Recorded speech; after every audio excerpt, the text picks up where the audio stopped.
अस्सलामुअलैकुम वरहमतुल्लाहि वबरकातुहू। अल्लाह के खास करम और उसके खास फजल से हम सब ये कोशिश कर रहे हैं कि रमज़ान मुबारक का यह महीना उस तरह से गुजारने की कोशिश कर सकें जो कि अल्लाह को पसंद आ जाए। हम उन चीज़ों से बचने की कोशिश कर रहे हैं जो अल्लाह के यहाँ नापसंदीदा हैं, ताकि हम रोज़े के असल मकसद को हासिल कर सकें। यानी रोज़ा जो है अपने ज़ाहरी और बातनी आज़ा के साथ जैसे असल में तकवा के हसूल का ज़रिया है, हम उसी के हसूल की तरफ बढ़ने की कोशिश रोज़ एक एक कदम उठाकर करते हैं। कंजुल आमाल की एक हदीस पढ़ी जिसका मफहूम यहाँ पर बताती हूँ। वो कुछ इस तरह से है कि रोज़े क़यामत एक पुकारने वाला पुकारेगा कि वो लोग हाजिर हों जो कि दुनिया में लोगों की गलती माफ़ कर दिया करते थे और आकर अपना इनाम ले जाएं। और वो मुसलमान जो इस तरह से अमल किया करते थे यानी दूसरों की गलती माफ़ कर दिया करते थे, वो जन्नत के हकदार ठहरेंगे। ये कंजुल आमाल की हदीस का मफहूम है। तो यहीं से मुझे भी तक़वियत मिली या एक इंस्पिरेशन मिली कि क्यों ना आज इस हवाले से ख़ुद पर नज़र रखी जाए कि हम भी दुनिया में बहुत सारे लोगों पर इख्तियार रखते हैं। जैसे हर एक की एक रैयत होती है जिसके ऊपर उसका इख्तियार होता है, और वहाँ पर जाहिर है कि जिस वक्त लोगों के साथ मामलात हमारे चलते हैं तो हम लोगों के साथ उन मामलात के दौरान खुद भी बहुत सारी गलतियाँ करते हैं, और जो हमारे साथ होते हैं उनसे भी बहुत सारी गलतियाँ सरजद हो जाती हैं। लेकिन हमारे ज़र्फ़ का पैमाना दूसरों की गलतियों के हवाले से बहुत जल्दी लबरेज हो जाता है। हमसे ये बर्दाश्त नहीं होता कि जैसे हम तवक्को करते हैं दूसरों से उसके खिलाफ कुछ हो जाए तो हम उस पर अपने आप को रोक लें, गुस्सा करने से या उस किसी भी की हुई गलती पर सरजनिश करने से या उससे आगे कोई स्टेप ले जाने से। ठीक है, तो आज हम कोशिश करेंगे कि हम किसी भी गलती को, चाहे वो हमसे किसी छोटे से, हमारे बच्चे होते हैं घर में, हमसे बड़े होते हैं घर में, हमसे मातहत होते हैं घर में जैसे घर के जो हेल्पर्स होते हैं, इसी तरह से इर्द गिर्द के लोगों के साथ हमारे मामलात होते हैं, हमारी डोमेस्टिक लाइफ में भी होते हैं, हमारी प्रोफेशनल लाइफ में भी होते हैं। आजकल वो कि हम घरों में हैं लेकिन स्टिल हमारी प्रोफेशनल लाइफ समहाउ और द अदर जारी है, चल रहे हैं हम अपने कामों को लेकर। तो उस हवाले से अगर हम किसी पर हाकिम हैं और हमसे नीचे कोई भी किसी भी तरह के लोग मौजूद हैं, उनसे कोई गलती सरजद हो गई है, घर में देखें खाने का ही मामला ले, अक्सर जी क्योंकि रोज़े की हालत में क्या होता है कि खाने का नमक चखना बहुत मुश्किल होता है। अगर उस हवाले से कमी बेशी रह जाए तो अब हम उस पर बर्दाश्त करने को बहुत मुश्किल पाते हैं अपने लिए। इसी तरह से जो नौकर होते यानी हमारे मातहत घर में देखें तो हमारे जो हेल्पर्स होते हैं उनसे गलती हो जाए तो उसको कोई ग्लास टूट गया, कोई बर्तन टूट गया, कुछ उसने हमारी पसंद के खिलाफ कर दिया, उसको माफ़ करना। बच्चे हमें एक से दूसरी दफ़ा अगर कोई बात पूछ लें, उनसे कुछ ऐसा हो जाए क्योंकि वो नासमझ हैं, तो हम इसी तरीके से मुख्तलिफ मामलात में बहुत कम ऐसा हो पाता है कि हम माफ़ कर दें। लेकिन आज हम स्पेशली इस हवाले से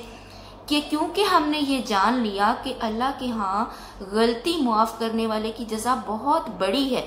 यानी जन्नत ही वो हमारी मंजिल है ना, कि हम किस लिए ये सब तगदो कर रहे हैं कि हम कुछ अच्छा कर जाएं और हम कुछ बुरा छोड़ जाएं, इसीलिए कि रोज़े क़यामत हम अपनी मंजिल पा सकें, हम दुनिया और आखिरत की भलाई पा सकें। अगर हम ऐसा अमल कर जाएं, यानी देखिए गलती माफ़ करने वाला अगले के दिल में हमारी मोहब्बत के एहसास को, हमारे एहतराम के एहसास को बढ़ा देगा। ख़ास तौर पर बाज़ मौक़े ऐसे होते हैं कि हम मजबूर होते हैं, ठीक है, कि अब वहाँ पे हम बोल नहीं सकते, ठीक है, हम कुछ कर नहीं सकते, कि हमारे वो पावर नहीं होती किसी तरह से भी कि हम किसी की गलती के हवाले से कुछ स्टेप ले सकें। लेकिन जब हमारे पास इख्तियार हो, जैसे मैंने ये सब लोगों को बताया, तो कहीं ना कहीं हम इन पर हाकिम होते हैं, हमारे पास इख्तियार होता है। और अब हम अगर उस इख्तियार को अल्लाह की मदद से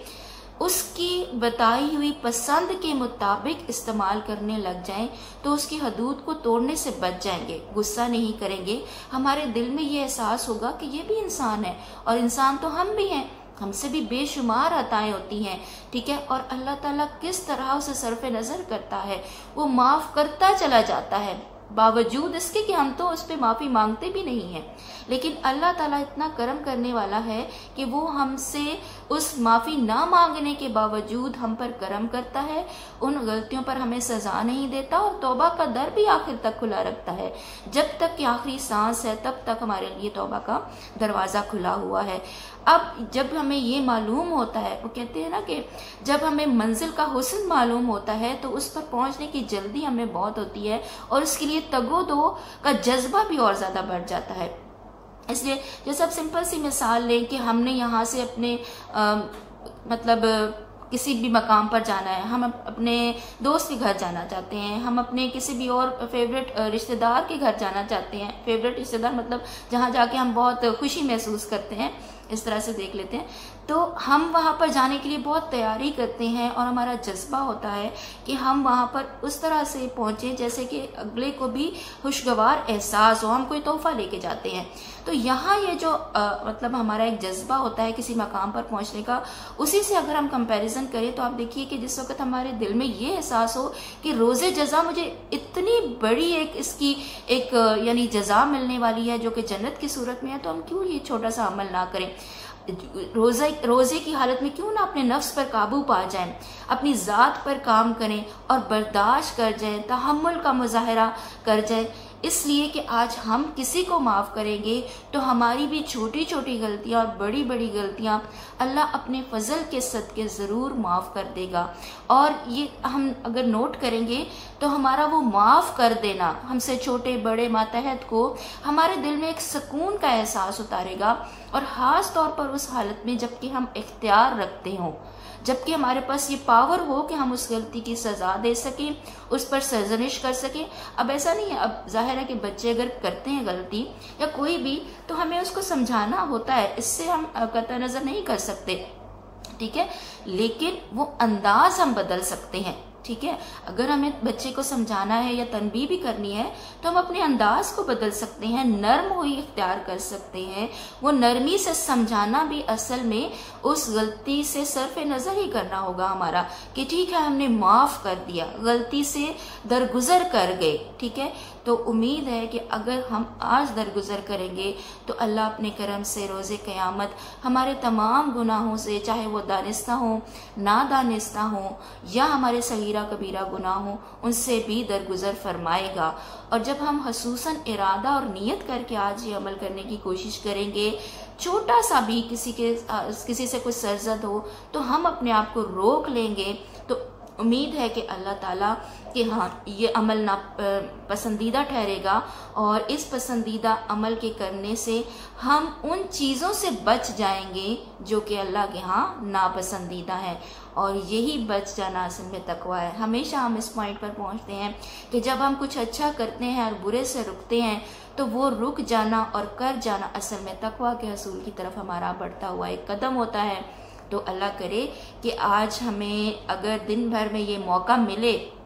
कि किसी से कुछ गलती हो जाए तो हम अपने इख्तियार को अल्लाह की हदूद में रह कर इस्तेमाल करें और दरगुजर कर दें, और अल्लाह ताला हमारे इस अमल को कबूल करे। और उसी से अगर हम पावर और ताकत भी मांगेंगे, क्योंकि वो ताकत देने वाली ज़ात है, किसी भी अमल के लिए उसी से मदद भी मांगी जाती है, लेकिन खसूसी तौर पर ख़ुद पर पहले नज़र रखनी होती है। अगर हम खुद पर नज़र रखें तो वैसे ही दूसरे की गलती नज़र नहीं आती, लेकिन क्योंकि हमारी दूसरों को जज करने की, दूसरों पर नज़र रखने की बहुत आदत होती है, इसलिए बहुत सारी गलतियां दूसरों में नज़र भी आती हैं। अगर यही सोच लेंगे कि अगर फ़लाँ ने ये गलती की तो क्या मुझसे कभी ये गलती नहीं हुई, तो भी हम खुद को रोक पाएंगे।